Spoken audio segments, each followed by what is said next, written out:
छात्रों का स्वागत हमारे अतीत 2 कक्षा 7वीं अध्याय 4 मुगल साम्राज्य भाग 3। जैसा मुगल सम्राट तुर्क मंगोल पीढ़ी के तैमूर वंशी थे और इन्होंने मिश्रित हिंद फारसी संस्कृति का विकास किया। 1700 के आसपास अपनी शक्ति की ऊंचाई पर इसने भारतीय उपमहाद्वीप के अधिकांश भाग पर नियंत्रण स्थापित किया। जैसा कि इसका विस्तार पूर्व में वर्तमान बांग्लादेश से पश्चिम में बलूचिस्तान तक और उत्तर में कश्मीर से दक्षिण में कावेरी घाटी तक उन्होंने अपने साम्राज्य का विस्तार किया। उस समय लगभग 44 लाख वर्ग किलोमीटर स्क्वायर तक यह साम्राज्य फैला था और लगभग जनसंख्या इस साम्राज्य के अंदर 13 से 15 करोड़ के आसपास थी। 1725 के बाद मुगलों की ताकत यह कम होती गई। अब उसके पीछे जो कारण थे कि उत्तराधिकार के में कलह, कृषि संकट, स्थानीय विद्रोह, धार्मिक असहिष्णुता, ब्रिटिश उपनिवेशवाद और जिसके कारण यह मुगल साम्राज्य जो है कमज़ोर होता गया। दिल्ली का शासन कमज़ोर हुआ।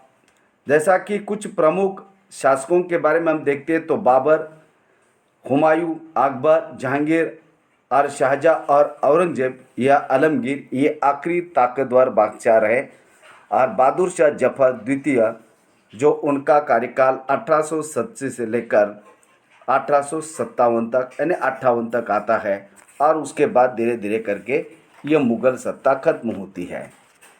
अभी हमको देखना है कि ये उत्तराधिकार की इनकी परंपराएं क्या थी। जैसा कि मुगल ज्येष्ठाधिकार के नियम में वह विश्वास नहीं करते थे, जिसमें ज्येष्ठ पुत्र अपने पिता के राज्य का उत्तराधिकारी होता था। इसके विपरीत उत्तराधिकार में वे सैदायत की मुगल और तैमूर वंश की प्रथा को अपनाते थे और जिसमें उत्तराधिकार का विभाजन समस्त पुत्रों के अंदर होता था। जैसा कि आप कुछ उदाहरण के तौर पर आप देखिए, भारत में मुगलों ने 1526 से 1858 तक शासन किया और उसमें मुसलमानों का जो है, जैसा कि देखा जाए तो उत्तराधिकार के नियम हमने देखा कि सैदायत तौर पर उनके नियम होते थे। मतलब पुत्रों को अलग अलग राज्यों का उनको पदभार देकर, वहाँ का सिंहासन देकर गद्दी पर बिठा के उनको शासक बनाना। जैसा कि उदाहरण आप देखेंगे, बाबर की मृत्यु 1530 में होने के बाद हुमायूं को भारत की गद्दी दी और हुमायूं का जो सौतेला भाई था भाई कामरान मिर्ज़ा को उनको काबुल और लाहौर का शासन दिया ताकि इन दोनों के बीच में किसी प्रकार की प्रतिद्वंदिता ना हो, ऐसा बाबर ने सोचा था। लेकिन उसके बावजूद भी इन दोनों के बीच में प्रतिद्वंदिता और झगड़े हुए। जैसा कि आप अकबर को ही अपनी सौतेला भाई मिर्ज़ा हकीम के विद्रोह को दबाने के लिए सैन्य अभियान उसको चलाना पड़ा। अकबर का पुत्र सलीम या जहांगीर ने भी अकबर के खिलाफ विद्रोह किया, लेकिन बाद में सत्ता जो है अकबर ने जहांगीर को ही दी। जैसा कि भाग 2 के अंदर मैंने इसके बारे में सविस्तर चर्चा भी की है। जहांगीर के शासन के अंतिम वर्षों में राजकुमार खुर्रम, जिसका नाम शाहजहाँ के नाम से प्रसिद्ध है, विद्रोह किया। बाद में शाहजहाँ ने भी सत्ता उसको दे दी, मतलब सत्ता उनसे ले ली।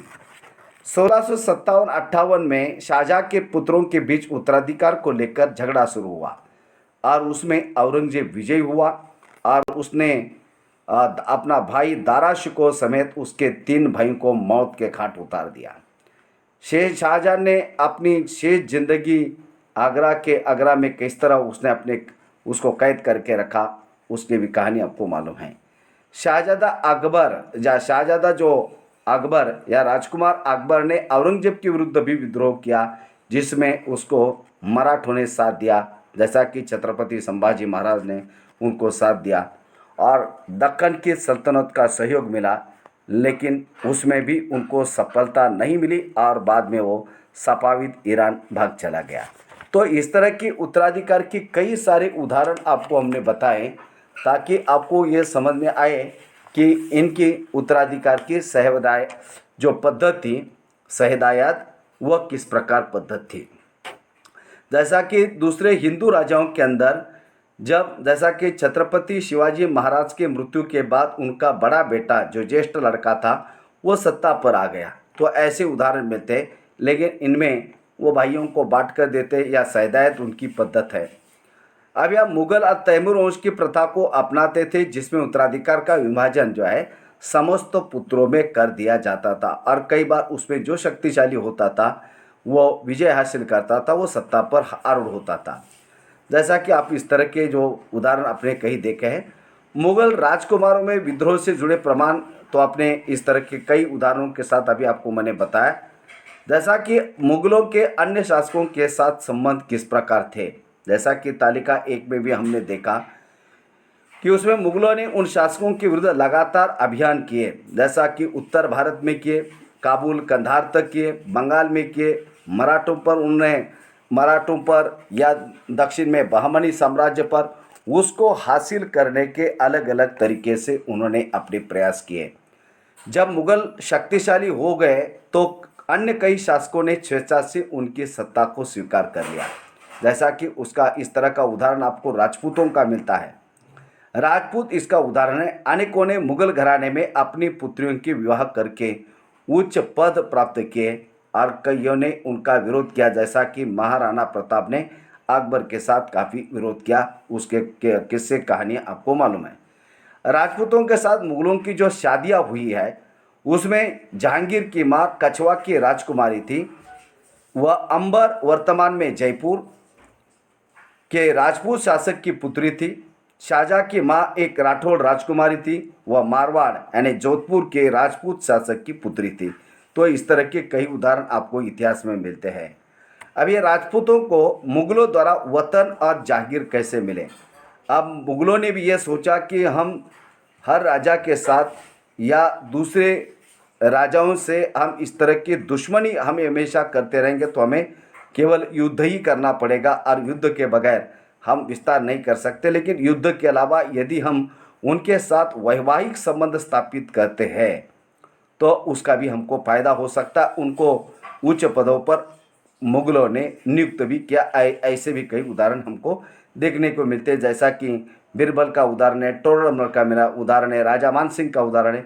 ऐसे कई सारे मिर्जा राजा जय सिंह का उदाहरण है, राम सिंह का उदाहरण है, जो अकबर के जैसा कुछ जो है औरंगजेब के दरबार में भी थे, जो हिंदू जिनको मनसबदार या शासक उनको बनाया।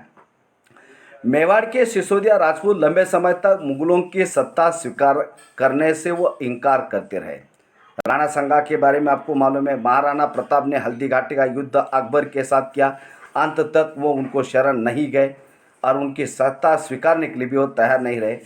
परंतु जब वे हारे, जो कुछ राजपूत शासक जो हारे, तो मुगलों ने उनके साथ सम्मानजनक व्यवहार किया और उनकी जागीरें वतन जागीर उनको फिर वापस कर दी और उनको काफ़ी सम्मान किया, ताकि वो इस तरह का दुश्मनी रोष रखकर फिर दोबारा मुगलों के साथ किसी प्रकार का युद्ध ना करें।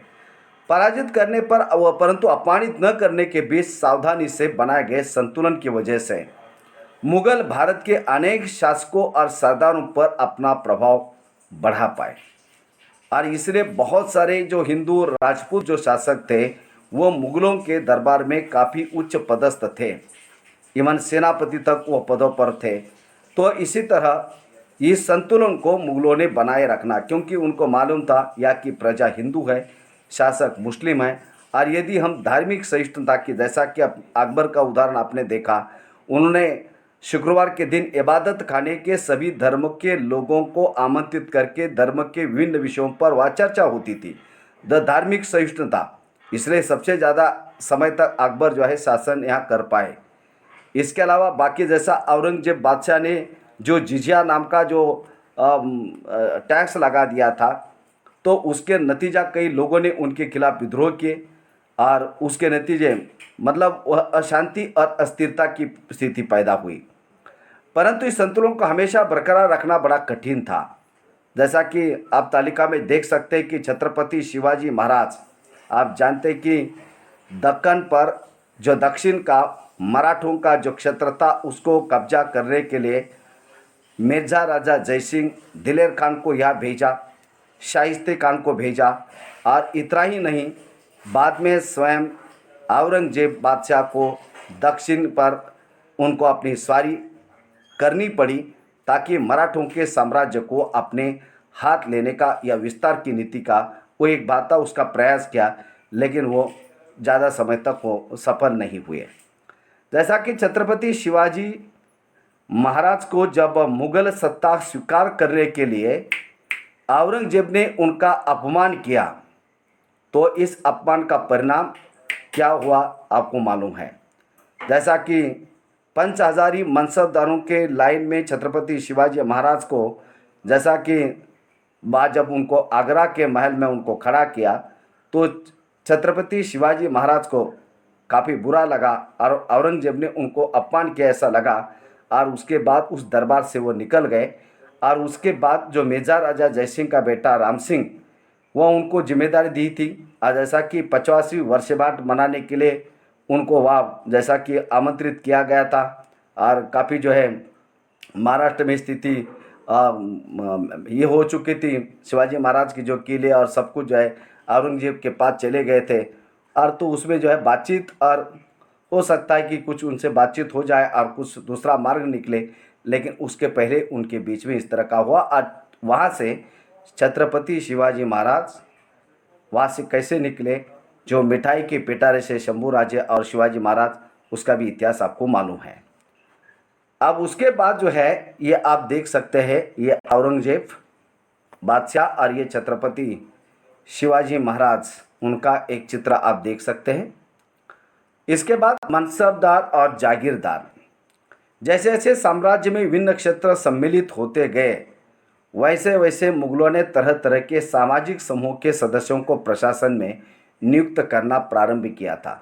जैसा इसी तरह का अपने सुल्तानों के समय भी देखा, जैसा कि मोहम्मद तुगलक ने अलग अलग समाज के तबके के लोगों को उन्होंने, जैसा माली को है या फिर इसके अलावा नाई को है, हमने पिछले अध्याय में देखा कि वह अलग अलग समाज के तबके के लोगों को उन्होंने किया। तो उसके बारे में जो है बर्नी ने जो है काफ़ी उनकी आलोचना की थी, जो इतिहासकार है। तो अलग अलग समूह के तबकों को भी उन्होंने प्रशासन में शामिल कर लिया। अब शुरू में ज़्यादातर सरदार तुर्की या तुर्की तुरानी थे, लेकिन अब इस छोटे समूह के साथ साथ इन्होंने शासक वर्ग में जैसा कि रानियाँ, भारतीय मुसलमानों, अफगानों, राजपूतों, मराठों और अन्य समूहों को भी सम्मिलित किया, क्योंकि बहुत सारा क्षेत्र उनके जो राजस्थान का क्षेत्र था, महाराष्ट्र का क्षेत्र था, जैसा दक्षिण भारत का क्षेत्र था, इसलिए कई सारे लोगों को उन्होंने उस साम्राज्य के ऊंचे पदों पर उनको नियुक्त किया। अब ये मुगलों की जो सेवा में आने वाले जो नौकरशाह थे, उनको मनसबदार कहा जाता है। अब ये मनसबदार जो है वो एक प्रकार से वो पद है। मनसबदार शब्द का प्रयोग ऐसे व्यक्तियों के लिए होता था जिन्हें कोई मनसब यानी कोई हैसियत यानी कोई पद उनको मिलता था। एक प्रकार से सैनिक की पद है। ये हैसियत और पद बड़ा इम्पोर्टेंट होता था, और वो होता था जात और सवारों के ऊपर, उनकी संख्या के ऊपर होता था। अब उसमें जो है पद, वेतन और सैन्य उत्तरदायित्व उसमें निर्धारित किए जाते थे।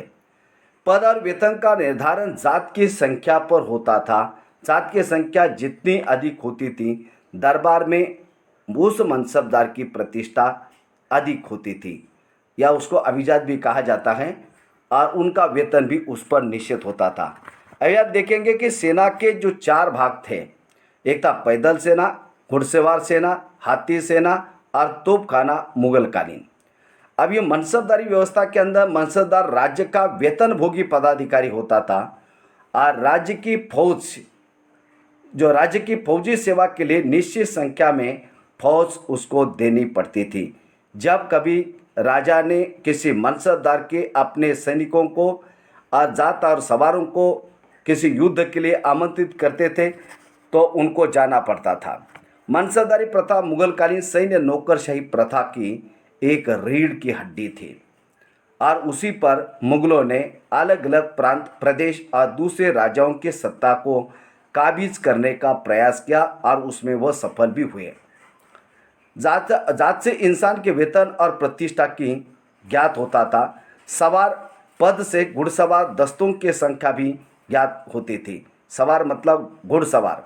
जहांगीर ने सवार पदों में दो आसपा, सिंहासपा, निमासपा, इस तरह के अलग अलग पद उसमें उन्होंने तैयार किए थे।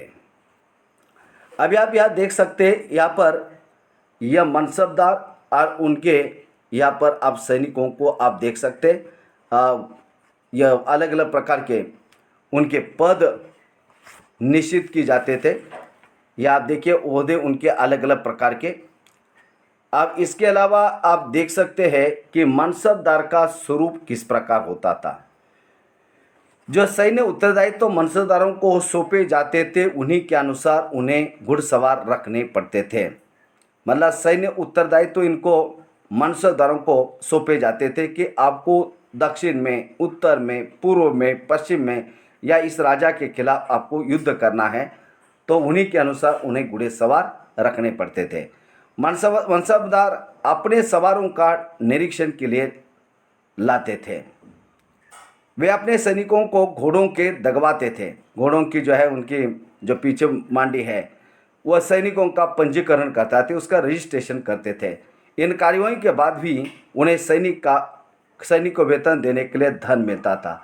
कई बार क्या है उसमें भ्रष्टाचार होने की संभावना होती थी। जब उसका निरीक्षण होता था तो घोड़ों को दगवाना पड़ता था।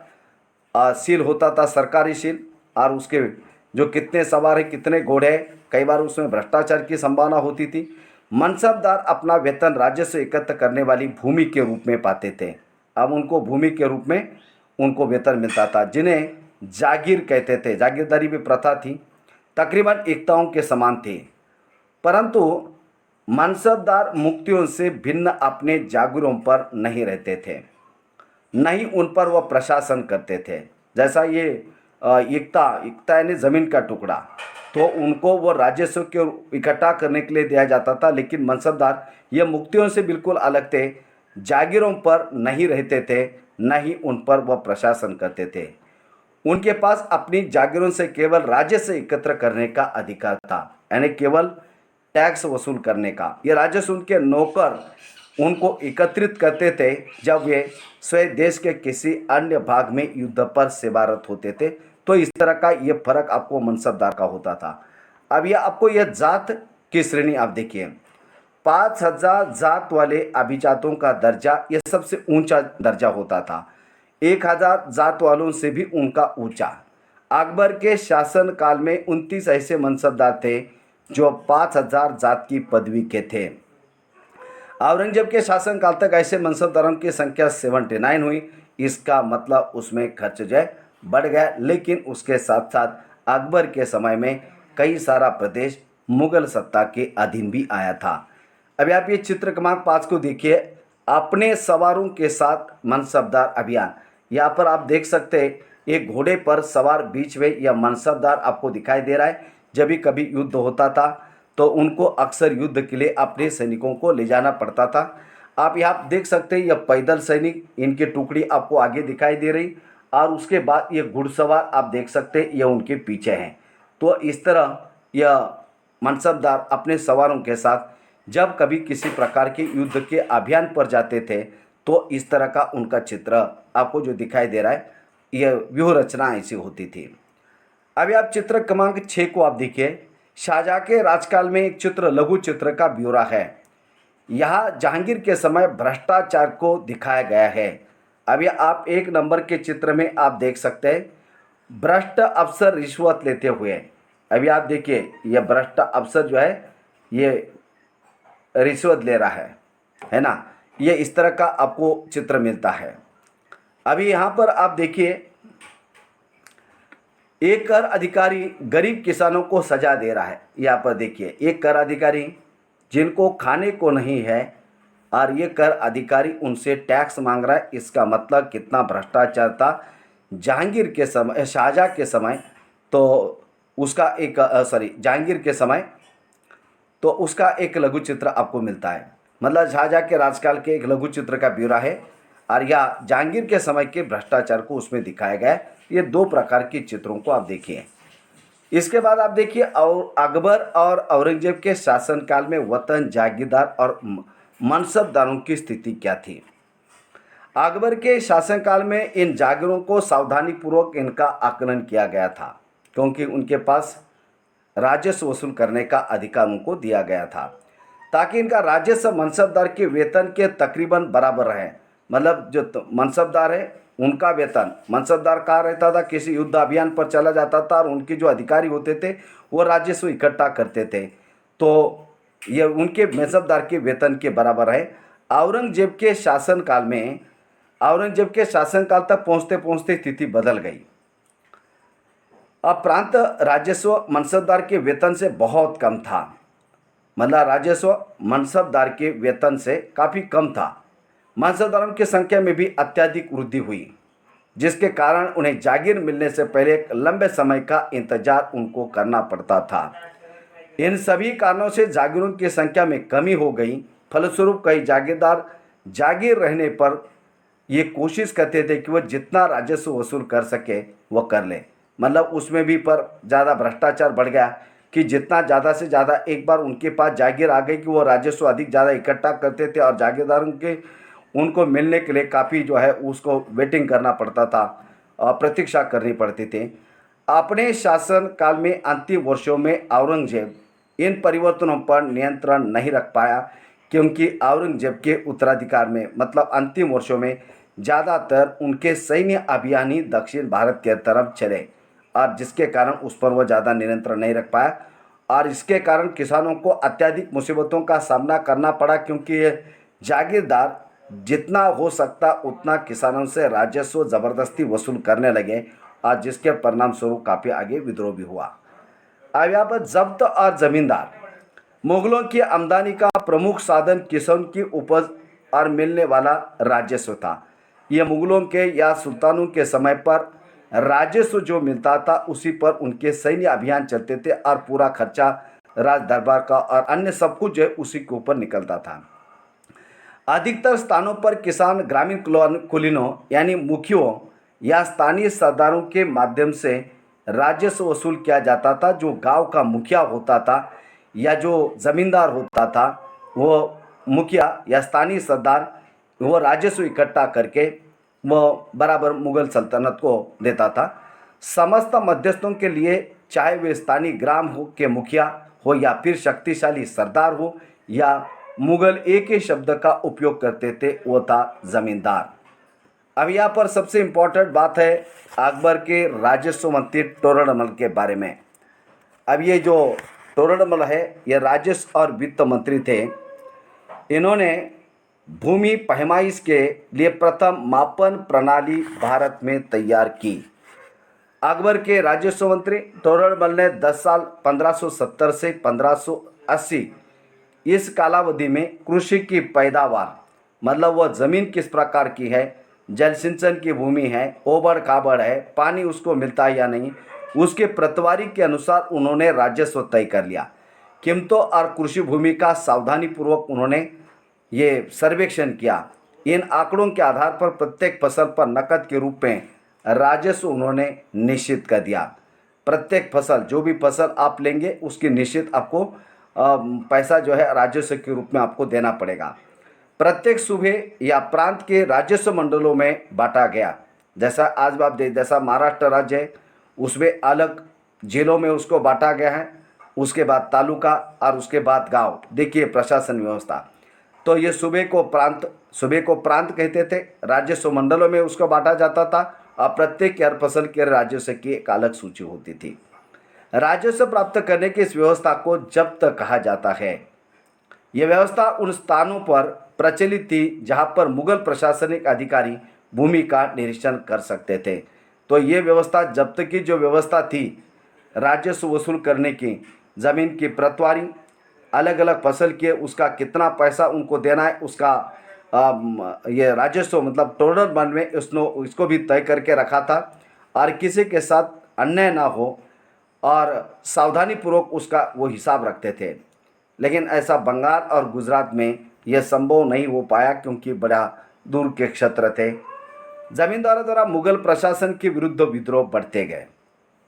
कुछ क्षेत्रों में जमींदार इतने शक्तिशाली थे कि मुगल प्रशासकों द्वारा शोषण किए जाने की स्थिति में वह विद्रोह कर सकते थे। इवन कई बार जो सरदार दूर दराज सुदूर पूर्व के होते थे, कभी कभी एक ही जाति के जमींदार और किसान मुगल सत्ता के खिलाफ विद्रोह भी करते थे। जैसा कि विद्रोह को दबाना है तो आज के ज़माने में आपके पास ट्रेन है या सैनिकों को आप तुरंत पहुंचाने की व्यवस्था आपके पास है, लेकिन दिल्ली से यह कहीं दूर दराज के क्षेत्र में ऐसी घटनाएं घटती थी और एक ही जाति के एक ही समाज के लोग इकट्ठा होते थे और वो राजस्व नहीं देते थे, क्योंकि ज़्यादा अधिक टैक्स राजस्व किसानों पर लगाने के कारण वो उसका विद्रोह करते थे।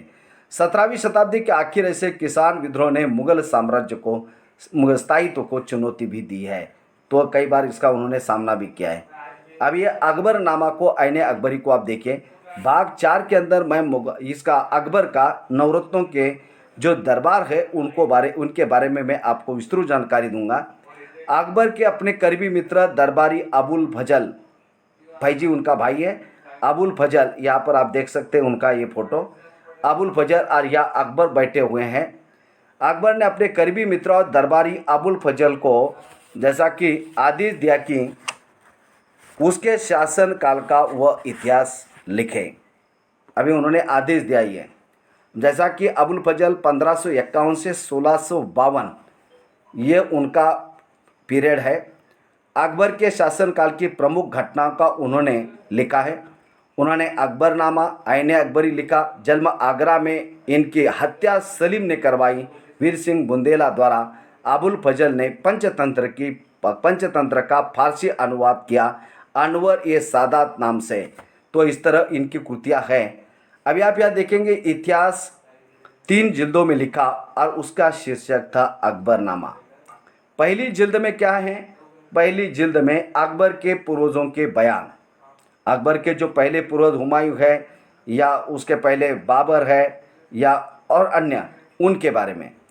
दूसरे अकबर के शासन काल की घटनाओं का विवरण है। और तीसरा जो जिल्द है आईने अकबरी है, इसमें अकबर के प्रशासन, घराने, सेना, राजस्व, साम्राज्य का भूगोल इसका ब्यौरा है। और आज अकबरनामा या आईने अकबरी हमको अकबर को जानने के लिए उनकी प्रशासन व्यवस्था, उनके दरबारी तंत्र और सब कुछ हमें इस अबुल फजल के जो अकबरनामा या आईने अकबरी के अंदर हमको जानकारी मिलती है। इसमें समकालीन भारत के लोगों की परंपराओं संस्कृतियों का भी विस्तृत वर्णन मिलता है। आईने अकबरी का सबसे रोचक आयाम विविध प्रकार की चीज़ों, फसलें, पैदावार, कीमतें, मजदूरों और राजस्व का सांख्यिकी विवरण उसके अंदर मिलता है। तो इस तरह का ये कृति आप देख सकते हैं अबुल फजल। और दूसरा भाई उसका था फैजी, उसका नाम था। अलग एक के बारे में हम बताएंगे आपको। और ये अकबर को ये अबुल फजल से अकबरनामा लेते हुए अकबर का चित्र आप देख सकते हैं। इस तरह का भाग ये तीसरा समाप्त होता है और एक और भाग बाकी है, उसको भी आप जल्दी आप देखेंगे। आप इस तरह आप चैनल को सब्सक्राइब करिए, लाइक करिए और अपनी कमेंट लिखिए। धन्यवाद।